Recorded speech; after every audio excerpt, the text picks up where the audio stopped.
Nos arrancamos en tercera. Esta es nuestra lección número 9 del apóstol Pablo. Y lo que va a pasar de aquí, si han estado siguiendo la clase, la primera parte de lo que estamos viendo es como la biografía, datos biográficos de Pablo. Y obviamente hay mucho que decir de él. Hemos dicho mucho acerca de de sus antecedentes, de su conversión y todo esto. Y entonces ya llegamos a una parte para mí es muy divertida esta parte. No sé, soy un nerd de la Biblia, me encanta. Porque lo que vamos a empezar a ver es Pablo a través del tiempo, y vamos a seguir sus viajes.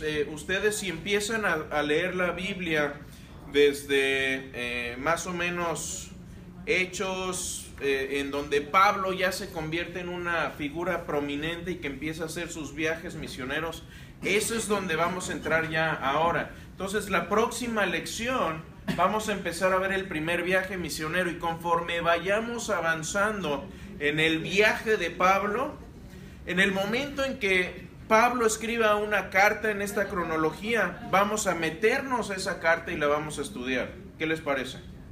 Entonces, esa es la idea, que no solo nos vayamos a sumergir en su vida, en la historia, sino que también en su teología conforme vayamos avanzando en esto.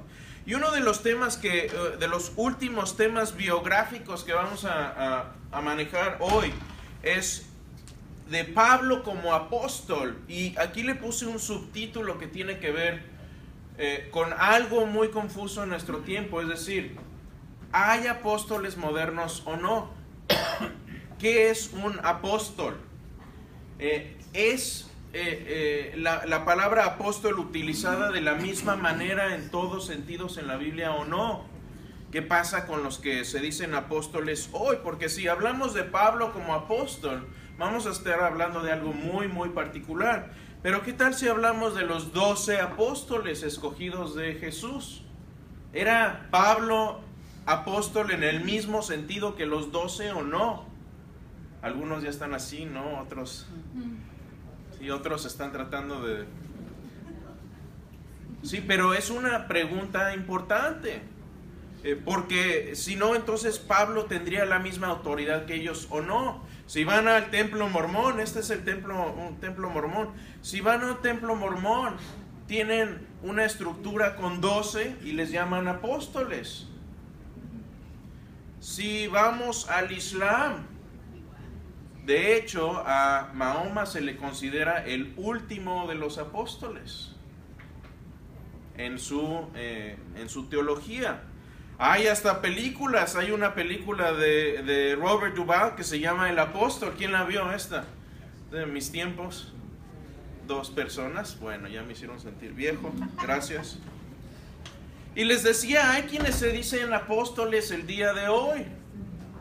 ¿Quiénes son estos? ¿Alguien los conoce? Maldonado. ¿Y quién más? Es una apóstola o apostoliza en Brasil. Hasta existen mujeres que se llaman Maldonado. No sé su segundo... El nombre, el apellido es Maldonado. Sí. ¿Él es apóstol aquí en Raúl Estados Unidos o no? Pues él dice que en todos lados, que en donde esté es apóstol. Es que ellos, lo que una vez oí, es de que la Biblia dice que unos serán apóstoles, otros serán yo no sé qué, y otros serán... Entonces ellos por ahí se fueron. Claro, y vamos a ver eso. Entonces, sí, muy en la corriente carismática sobre todo vemos esto. Entonces, ¿qué es un apóstol? ¿Hay apóstoles hoy o no? ¿Cuántos fueron? ¿Fueron 12, 11, o 13, o 14? ¿Quién da más? ¿Quién da menos? ¿Pablo fue o no fue apóstol? ¿Y qué importa todo esto? ¿Cuál es la importancia de todo esto? Bueno, ya que nuestro estudio es de Pablo, veamos primero la cuestión aquí de Pablo. Si vemos las cartas que el mismo Pablo escribió y su mismo testimonio, vemos aquí que en Romanos 1:1 Pablo dice que fue llamado a ser apóstol. Él se autonombra apóstol. En 1 Corintios 1:1, otra vez en la salutación inicial de su carta, dice Pablo, llamado por la voluntad de Dios a ser apóstol. Segunda de Corintios 1:1, otra vez. Pablo, apóstol de Cristo Jesús. En 1 Corintios 9:1 dice, no soy apóstol. Es una parte donde defiende su apostolado. En Efesios 1:1, otra vez, el inicio de otra carta, Pablo, apóstol de Cristo Jesús por la voluntad de Dios. Primera de Timoteo 1:1, Pablo, apóstol de Jesucristo por mandato de Dios. Segunda de Timoteo 1:1, Pablo, apóstol de Cristo Jesús por la voluntad de Dios. Entonces, el mismo apóstol Pablo se autonombra y se reconoce como apóstol. Aquí la cuestión es, ¿lo reconocieron los demás o es como los apóstoles modernos que dicen, hey, acá estoy, soy apóstol? ¿Quién te nombró? Dios. ¿Cómo sabes? ¿Quién sabe? Porque Dios se lo dijo. Dios se lo reveló personalmente y nosotros ¿cómo sabemos? Como a ver, otra vez, como les digo en nuestra tierra, preguntamos, ¿dónde leítes? ¿Qué papel te certifica como tal? ¿Dónde está tu título? ¿Quién te lo dio? Y la misma pregunta la podemos hacer de Pablo. ¿Quién te dio tu título, Pablo? ¿Quién te nombró apóstol, Pablo? ¿Los otros apóstoles reconocidos te reconocieron o no te reconocieron? Preguntas importantes. Así que vamos a ver algunos puntos hoy. Esto va a ser lo que vamos a tratar el día de hoy. Primero, cuando aprendemos de esto, vamos a salir como mejores estudiantes de la Biblia. ¿Y quién no quiere ser mejor estudiante? Están aquí, se levantaron, no puedo decir que se levantaron temprano, se levantaron tarde para venir hoy, disfrutamos una hora más, pero seamos buenos estudiantes de la Biblia, no la alteremos. Vamos a ganar confianza en nuestro estudio, vamos a ganar confianza en lo que aprendemos. Vamos a tener confianza en nuestro conocimiento bíblico y eso va a ayudar a que cimentemos nuestra fe, que tengamos una fe más sólida y, como dice la clase, tengamos un fundamento firme. Amén. Entonces, ¿están conmigo? Lo que vamos a ver hoy.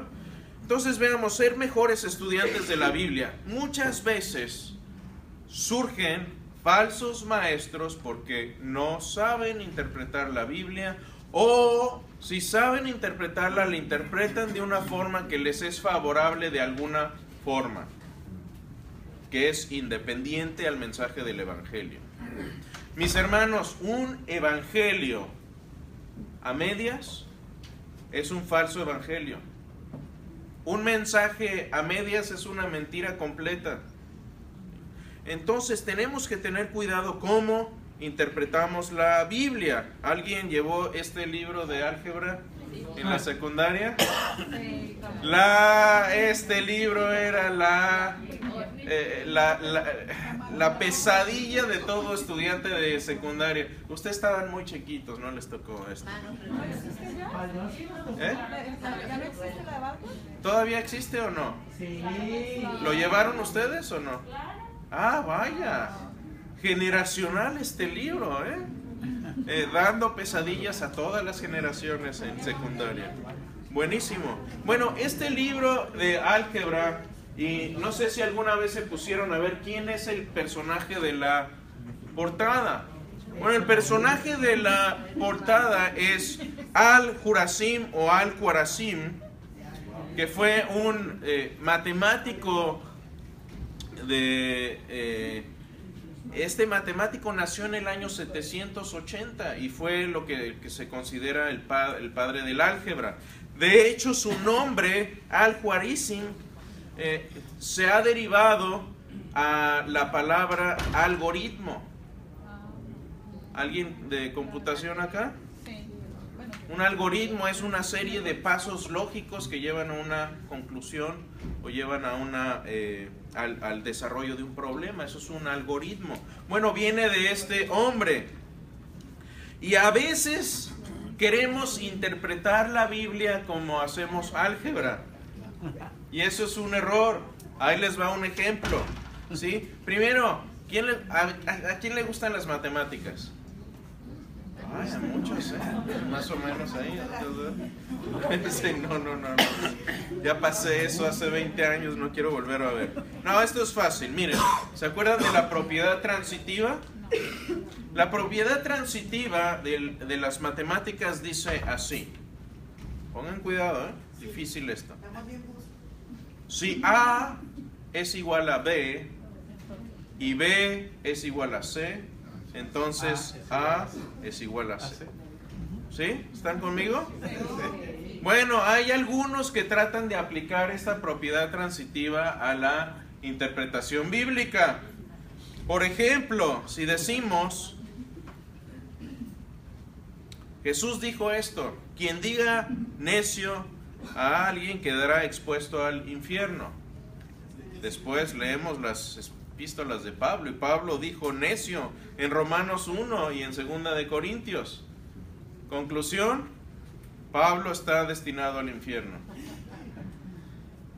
¿Qué pasó? Esto, a ver, no tiene sentido. Es mala teología, es mala exégesis.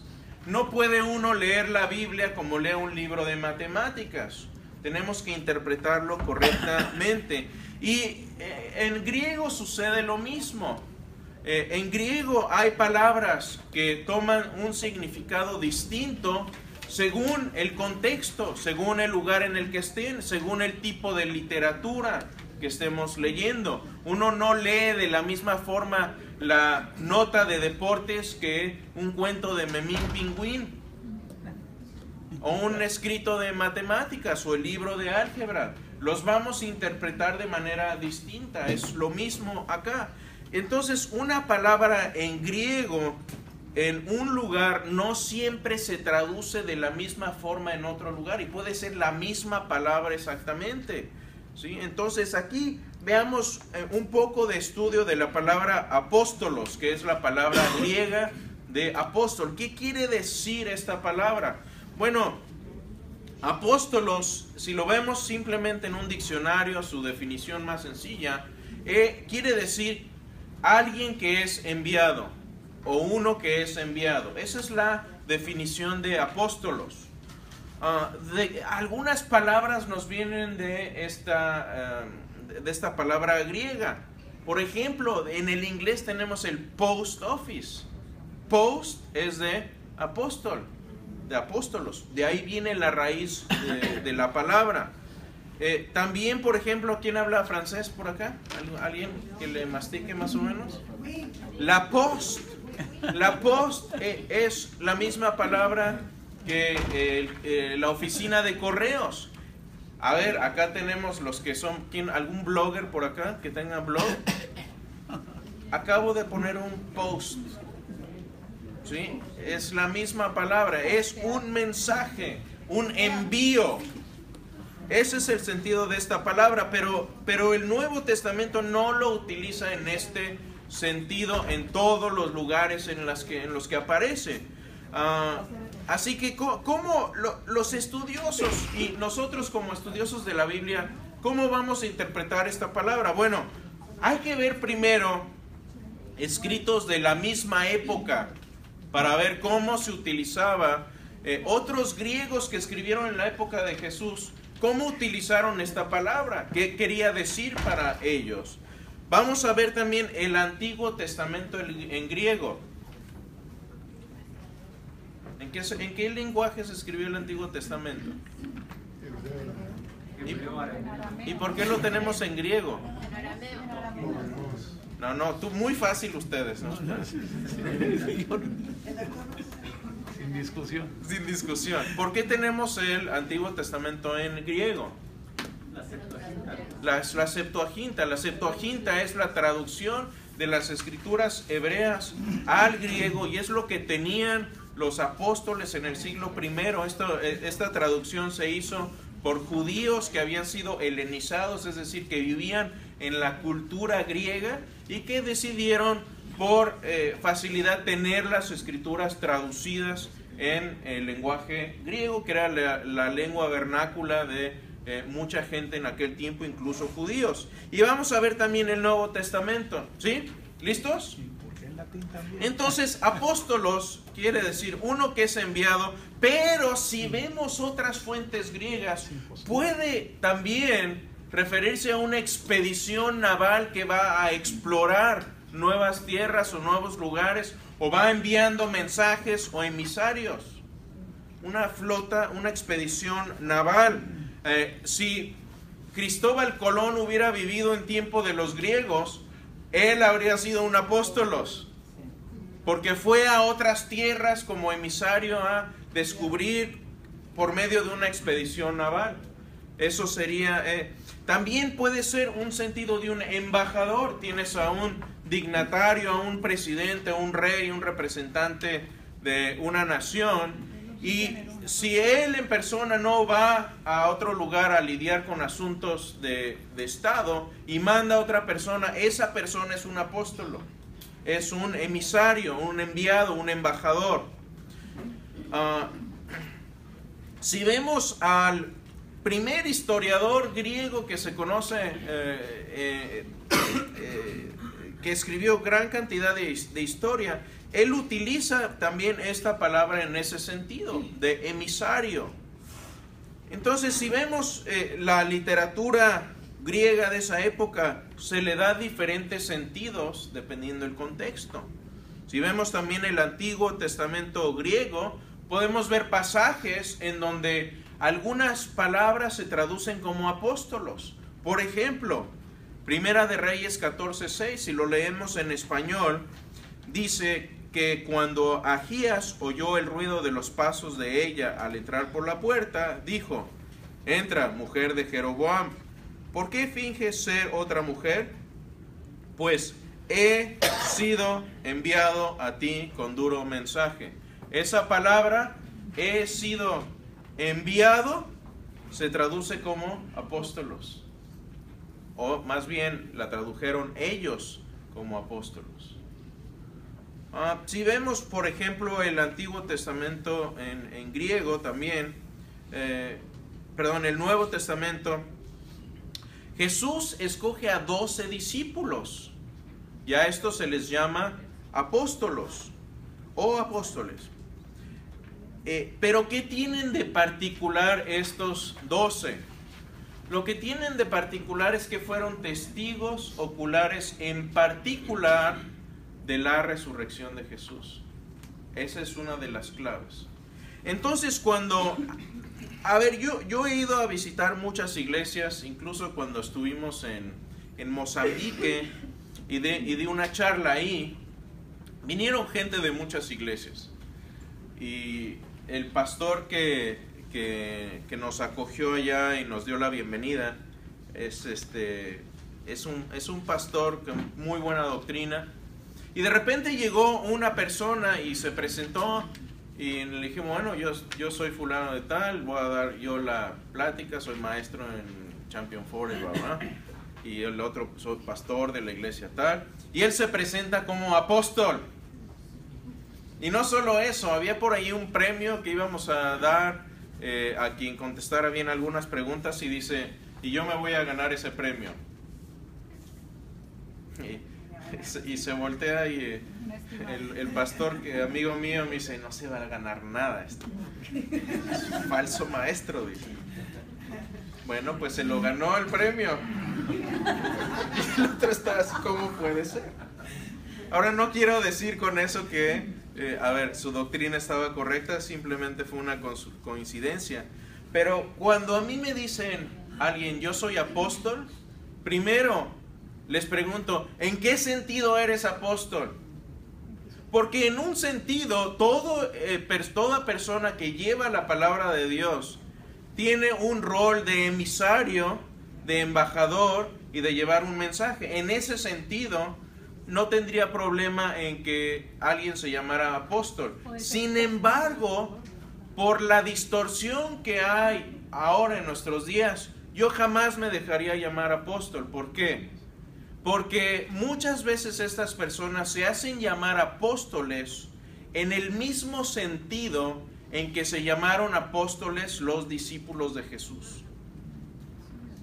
y eso ya no existe. Vamos a ver un poco más de esto. Pero en ese sentido, estos hombres eran discípulos que fueron nombrados por Jesús, que fueron elegidos, como decimos en nuestros países en el gobierno, de dedazo. Jesús dijo este y este. No fue como que un concilio se juntó, no. El mismo Hijo de Dios los eligió como representantes. Pero también hay otras personas que Pablo nombra como apóstoles, aunque no son apóstoles en el mismo sentido que los 12 apóstoles. Por ejemplo, en 2 Corintios 8:23 dice Pablo: en cuanto a Tito, es mi compañero y colaborador entre ustedes. En cuanto a nuestros hermanos, son mensajeros, es decir, apóstolos de las iglesias. Pero ¿por qué, si ven ustedes traducciones de la Biblia y traducciones que se han hecho correctamente, por qué no traducen aquí apóstolos como apóstol? ¿Por qué? Porque no ese es el sentido de la palabra. Porque si nos pusieran aquí apóstol, lo vamos a confundir con los 12 apóstoles. Y entonces correctamente los traductores utilizan la palabra apóstolos como mensajero. Entonces Tito no era apóstol en el mismo sentido que eran los 12 apóstoles. ¿Queda eso? Claro. David, ¿tenías un comentario más? Yo quería preguntar qué pasó con Matías. O sea, creo que no fue apóstol, o sea, como que no tuvo validez su nombramiento, pero ya no se tiene noticias. No, sí lo tuvo, porque ¿qué pasó? Y ese pasaje es muy interesante. Si tienen sus Biblias y quieren leer esto en Hechos 1:21, porque ahí se nos dan los criterios para ser un apóstol nombrado o un apóstol reconocido de la misma forma que fueron nombrados los 12 apóstoles. Por ejemplo, Hechos 1:21 al 23 dice así. Y el contexto es este. El contexto es que, ¿se acuerdan que Judas se quita la vida, Judas Iscariote, y queda un lugar vacante para un apóstol? Entonces se juntan los apóstoles, piden en oración dirección, y esto es lo que concluyen. Dicen: por tanto, es preciso que esta persona que se va a elegir sea uno de nosotros, se una a nosotros un testigo de la resurrección. Ese era el criterio principal. Entonces, cuando a mí alguien me viene y me dice, soy apóstol, digo, wow, ¿cuándo viste la resurrección de Jesús? Porque ese es el criterio principal. Ahora, si me dicen, no soy apóstol en ese sentido, bueno, habría que ver en qué sentido entonces. Sí. Explíquemelo, como si tuviera 5 años. Entonces, dice, uno de los que nos acompañaban todo el tiempo que el Señor vivió entre nosotros, desde que Juan bautizaba hasta el día en que Jesús fue llevado de entre nosotros. ¿Sí? Esta persona tenía que ser un testigo ocular de la vida de Cristo y sobre todo de su resurrección. Así que pusieron a 2, a José, llamado Barsabás, apodado el Justo, y a Matías. Y si ven la historia, escogen eventualmente a Matías. Luego, si ven 1 Corintios 1:9, Pablo está hablando y dice, no soy libre, no soy apóstol, no he visto a Jesús nuestro Señor. Entonces, en ese sentido, si analizamos un poquito lo que el sentido en el que Pablo era apóstol, vamos a concluir que Pablo también fue escogido al dedazo por Jesús. Me gusta esa frase porque eso distingue a todos los demás apóstoles o a todos los demás que se llaman apóstoles. ¿Sí? Fue de dedazo. O sea, a ver, en México muchos años no hubo democracia y hoy me atrevo a decir que quién sabe si la hay o no.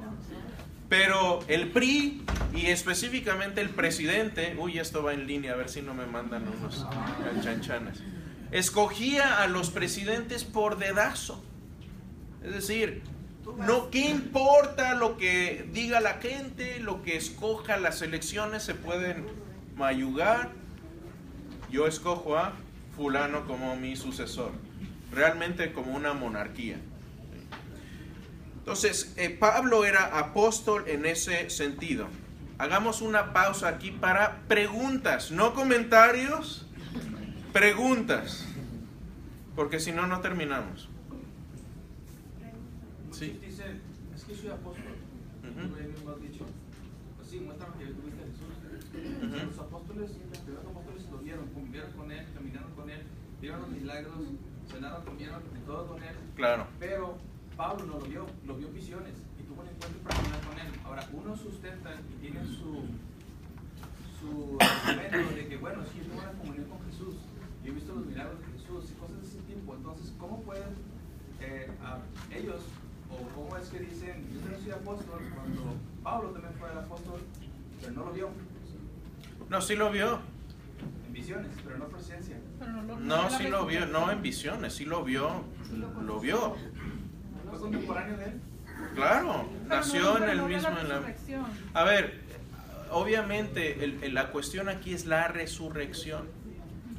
Pablo fue testigo de la resurrección en el sentido en que Jesús se le apareció después de la resurrección. Y hubo testigos de eso. Y no solo eso, si tú ves los escritos de primera de Pedro, Pedro lo reconoce también a Pablo como apóstol. Entonces, no solo Pablo es escogido por Jesús mismo, sino que es reconocido también por la comunidad apostólica que ya existía en el siglo I, que eran ellos mismos testigos de la resurrección y eran también ellos mismos parte de ese grupo selecto de dedazo de Jesús. Entonces, en ese sentido, yo creo que ponerse a la misma altura que el apóstol Pablo para mí es algo muy arrogante. Me parece como que ya hay algo atrás de eso. Y ese es el punto clave, Sí. la arrogancia. Sí. A ver, el yo decir acá estoy al mismo nivel que Pablo, uy, no. Se me hace muy falso. Entonces yo cuando escucho eso, se me levantan las antenitas del Chapulín Colorado y digo, a ver, ¿por qué? ¿Para qué se está llamando así esta persona? ¿Qué es lo que quiere reflejar? Porque en nuestro tiempo estas personas muchas veces lo que quieren hacer es atribuirse una autoridad mayor a los demás para tener controlada a la gente. Entonces cuando tú les vas y les reclamas y les dices, oye, esa doctrina está mal, ellos te dicen, Dios me lo reveló, y ahí reclámale. Sí, entonces basan su apostolado en una experiencia personal no verificable para decirte ahí tener controlada a la gente. Es un tipo de gnosticismo moderno.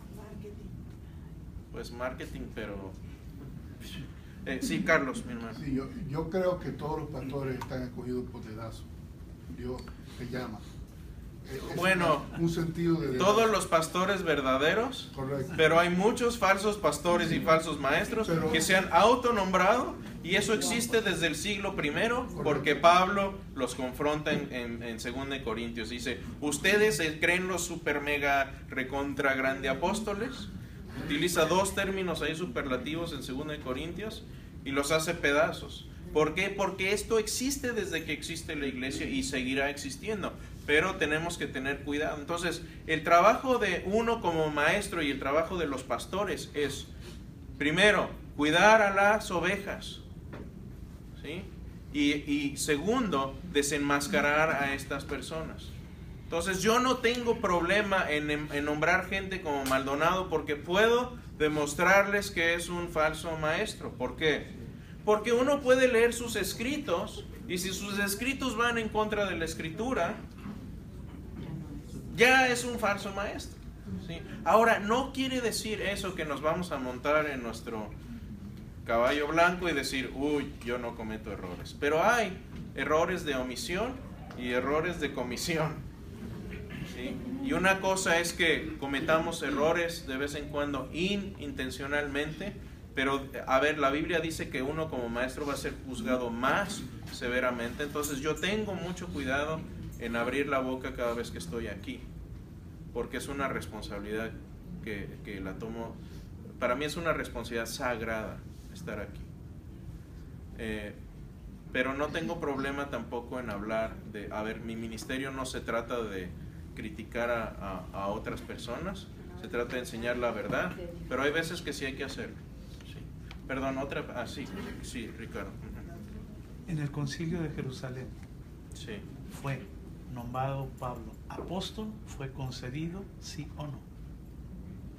Creo que no fue el tema principal de eso. Sin embargo, cuando Pablo después se reúne con los que llama, si uno ve primera de Gálatas 1, después de su viaje misionero y después de 15 años de él ser cristiano, dice, y subí a Jerusalén para ver si lo que yo había enseñado era conforme a la doctrina de los apóstoles, y dice, y me dieron la diestra de compañerismo, es decir, me dijeron, Pablo, vas por buen camino. Entonces Pablo tuvo una comisión especial de ir y ser apóstol a los gentiles, que fue una comisión diferente a la de los 12, pero sin embargo fue una comisión, considero que a la misma altura de los 12 apóstoles. Y con eso voy a lo que se llama la sucesión precisamente otorgada. Bueno, eso ya es otra. Pedro, no Ese. es otra cosa diferente. Esa es una forma por la cual él fue llamado a ser apóstol. O sea, por eso la pregunta fue muy precisa. Que si no hay sucesión apostólica en el mismo sentido que hay que fueron los 12 apóstoles. Eso es lo que creemos aquí, es lo que yo creo. Se vale estar en desacuerdo, pero no lo vamos a discutir en este espacio. ¿Alguna otra? Sí. No sé si yo voy a ser incorrecta, o sea, es una duda. No, se vale. Para mí el privilegio de Pablo y de los apóstoles estuvo en que fueron por dedazo designados por Jesús como los primeros mensajeros de su palabra y que tenían que ser los que les iban a inspirar, se les iba a inspirar lo que Jesús quería transmitirle a las generaciones, ¿cierto? Ese es el privilegio. Ellos quedaron plasmados en una Biblia por mandato directo de Jesús. Pero después, si vamos a ver en cuanto al sentido del apóstol, mensajeros y testigos somos todos, porque todos hemos sido testigos de la resurrección de Jesús al recibirlo, al ver la gloria, la gracia de Él en nosotros. Claro. Somos mensajeros de Él porque es el llamado básico, es ir a hacer naciones, ir a ser discípulos, ¿cierto? Las naciones. O sea, somos apóstoles por herencia, sin el privilegio de haber sido los primeros. Y sin la autoridad arrogante, pues, de ser, pero igual es como un poco lo que somos sucesores de eso. Sí, en ese sentido estoy completamente de acuerdo que somos receptores del mensaje del Evangelio y debemos ser transmisores de ese mensaje. En ese sentido somos emisarios, pero de eso de tener ya autoridad apostólica en la misma forma que la tuvieron los 12 apóstoles y que la tuvo Pablo, ahí sí, no. Sí. Con respecto a lo que ella estaba aportando, lo que estábamos hablando hace un momento, estábamos hablando que cuando Jesús los elige de forma... De dedazo, díganlo, está bien, ¿no? Luego que ellos realmente empiezan su llamado apostólico fue cuando cayó sobre ellos el Espíritu Santo.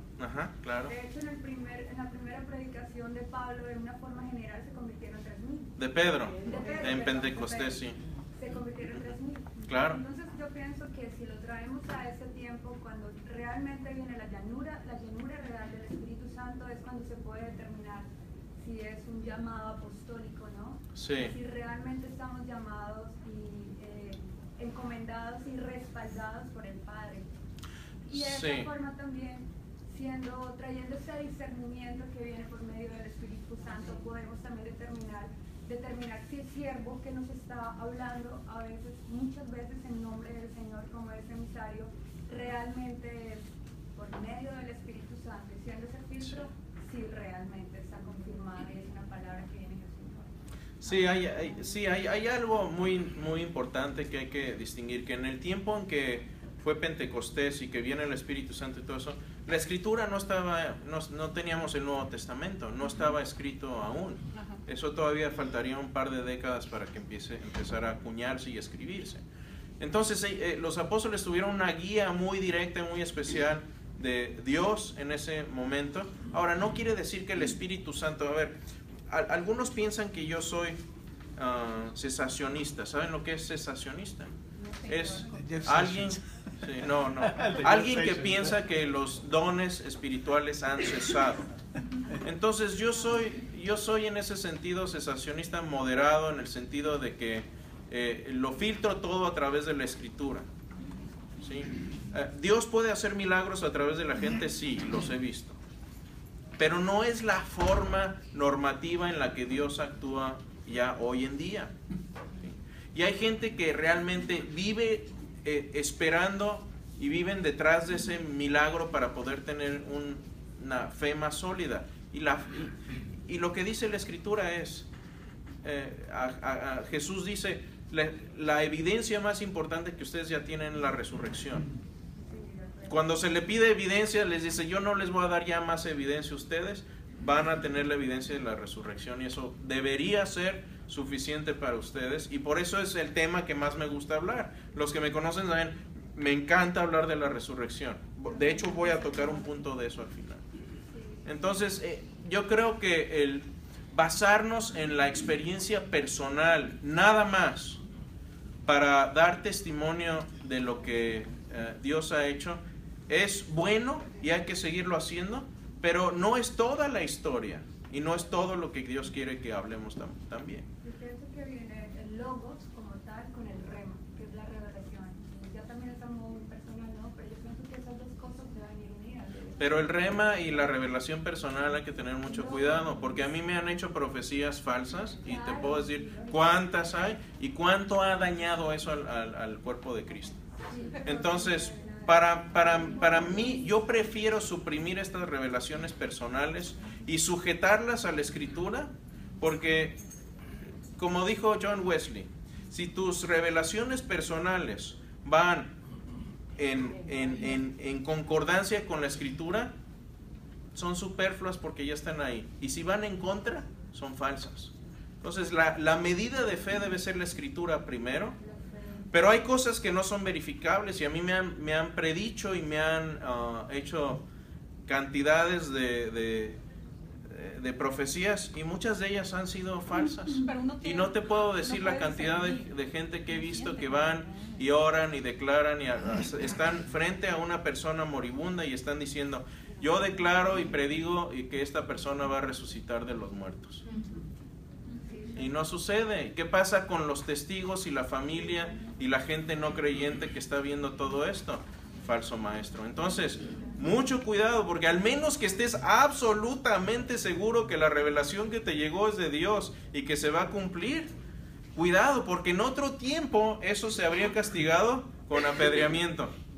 Te habrían apedreado por ser falso maestro. Entonces, mucho cuidado con eso. Hay que tener mucha cordura y mucha sabiduría. Último comentario. ¿Alguien faltaba?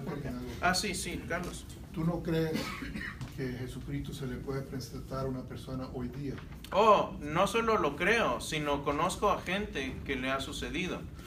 Pero eso normalmente, Carlos, sucede en lugares donde el evangelio está remoto, o no hay misioneros o gente que casi no tiene acceso a eso y que pide una confirmación real de Dios. Y un caso de ellos que falleció hace poco, pero fue Nabil Qureshi, que era musulmán. Entonces esto sucede mucho en países musulmanes donde no tienen Biblias o están aislados en algún lugar.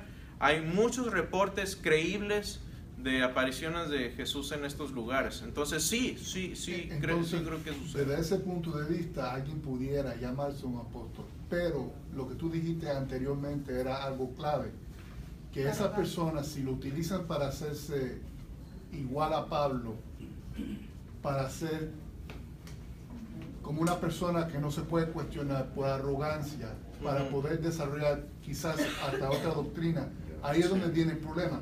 yo no me enfocaría tanto de las palabras apóstol, sino de qué es lo que está detrás de esa persona. Exactamente. No se debe uno gastar tanto tiempo, porque a lo mejor hay alguien que se llama apóstol y tenga una doctrina. Yo no lo sé.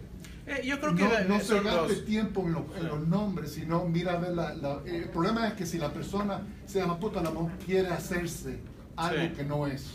Sí, a mí me causa ruido que alguien quiera hacerse más, ¿no? Porque el decir apóstol es decir, yo estoy acá espiritualmente y ustedes están por acá. Y Jesucristo dijo que primero será último, el último será primero. Primero hay que ver el corazón de esa persona. Sí. Último comentario. Sí, Margarita. Yo puedo entender a grandes rasgos, ¿verdad? No sé si estoy completamente en lo correcto. Pero si la evidencia de la historia nos está diciendo, Jesús llamó a los 12 y los llamó apóstoles, incluyendo a Pablo, por todas las circunstancias que se movieron con Pablo, pero fue distinguido como apóstol. Sí. De ahí en adelante, los que siguieron, los discípulos de Juan, los discípulos de los discípulos Policarpo, de Juan, Ireneo, exacto, todos los demás fueron sustituidos como padres de la iglesia, pero ya nunca se mencionó que fueran apóstoles. Bueno, yo aquí les retaría, por ejemplo, leer los escritos de los que llamamos padres apostólicos y ver qué escribieron ellos y cómo se autonombraron ellos. Exacto. Desde ahí ya empezamos a discernir que realmente la persona que es un emisario, un mensajero de Dios, sabe exactamente el lugar que tiene. Está representando a Dios sin ningún nombramiento. Claro. No tiene que nombrarse apóstol, no tiene que nombrarse padre, sino solamente como siendo real hijo de Dios. Y yo creo que de ahí nos toca a todos nosotros en este tiempo discernir a través de la palabra, y por eso la enseñanza, por eso el meterse en la Biblia o en las clases, ¿verdad?, que estamos tomando aquí, para poder entender y discernir a todas esas personas que llevan evangelio, tanto en la TL como en las demás iglesias o en las diferentes doctrinas. Una posición de liderazgo nunca se debe utilizar para abusar de ese poder. Entonces, cuando eso ya empieza... Que ya hay que tiene uno que ponerle comillas, ya tiene uno que entrever. Pues bueno, buena conversación, gracias. Un minuto, hermano. Sí. Solo una pregunta, hermano, de los 12 apóstoles de los que estamos hablando. Sí. Como dice usted, ¿los 12 fueron llamados de dedazo o Judas fue como...? No, él fue escogido también. Obviamente, y con conocimiento de lo que iba a hacer. No es así como que se le salió del redil Judas y Dios dijo, uy, ¿ahora qué hago con este canijo? No. Fue algo que Dios sabía que iba a suceder, pero Él entra en los planes de redención de la humanidad como instrumento, no porque hizo algo bueno, sino que lo malo que hizo Dios lo utiliza y lo redime para un bien. Obviamente podemos decir que la crucifixión y la muerte de Cristo es la tragedia más grande de la humanidad, pero la bendición más grande también para la humanidad. Entonces, bueno, terminemos la recta final. Tener confianza en lo que estudiamos. Bueno, ya hemos hablado de qué tipo de apóstol era Pablo, en qué sentido era Pablo apóstol. Y aquí la conclusión nuestra es que Pablo era apóstol en el mismo sentido que los 12 apóstoles. Y consideramos primero que Pedro afirma que Pablo escribió inspiradamente. ¿Sí? Alguien no escribe inspiradamente, al menos que sea apóstol o tenga autoridad apostólica. Pablo fue testigo ocular de Cristo resucitado. Pablo no presume, sino simplemente afirma su apostolado. No lo usa para beneficio propio. Eso es muy importante. Pablo nunca usó su apostolado para beneficiarse propiamente. Lo usó para derramar su vida, para llevar el mensaje del Evangelio, y este es el tema de esta serie que vamos a seguir. Y en el Apocalipsis habla de que hubo 12 apóstoles para 12 tribus, pero la distinción de Pablo es que fue apóstol para los gentiles. Entonces tuvo una comisión distinta en ese sentido. Y finalmente esto nos ayuda a cimentar nuestra fe, porque tenemos una cadena de sucesión con los apóstoles, donde tenemos primero a Dios, después tenemos a Jesús, al Logos, Juan 1:1 dice, en el principio era el verbo era con Dios y el verbo era Dios. Y luego en el versículo 14 dice, y el verbo se hizo carne y habitó entre nosotros. Esa palabra habitó es clave, porque la palabra habitó es una palabra que significa poner su tabernáculo en la tierra. Eso es lo que significa esa palabra. Y lo que está indicando Juan 1:1 y Juan 1:14 es que Dios ya no habita en un templo hecho por manos de hombres, sino que vino y puso en la tierra y la hizo por tabernáculo para estar con nosotros en persona. No es un Dios distante, es un Dios que está aquí, cerca de nosotros. Entonces tenemos esa sucesión, Dios que nos amó, Jesús que vino a morir por nosotros, que se hizo hombre y dejó su autoridad a los apóstoles, y a partir de esa autoridad nosotros tenemos las escrituras y la formación de la iglesia que empieza oficialmente en Pentecostés, la formación de la iglesia moderna, si queremos llamarla así, y nos viene esta sucesión. Entonces es interesante ver aquí que al ver lo que significa apóstol, realmente nos alumbra el camino. Podemos ver a través de la escritura qué es un apóstol, qué no es un apóstol, en qué sentido lo podemos usar hoy, en qué sentido es incorrecto usarlo hoy. Y pues esto que nos motive a ser mejores estudiosos de la escritura. Dije que iba a hablar al final un poco de la resurrección, porque ese es el hecho central en el que se basa el cristianismo.